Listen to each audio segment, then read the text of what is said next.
Welcome to the Slop Temple. We pray this video helps. You need an active Office 365 account and OneDrive installed. Sign into both with the same work credentials. First, open Teams and navigate to the team or channel where you want OneDrive access. Then click the Files tab and choose Add Cloud Storage or Open in SharePoint. This begins linking cloud files. Once done, make sure your OneDrive client is running so Teams can surface your personal and shared files immediately in the Files view. You'll select Add Cloud Storage and pick OneDrive from the list. Authorize Teams to access your files when prompted.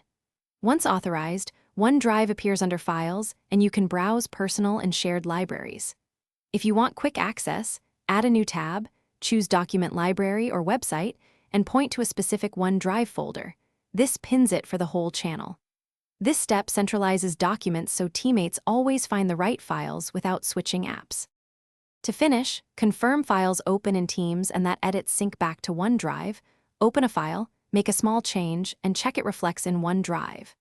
If a folder does not appear, use the SharePoint document library link and add it as a tab instead.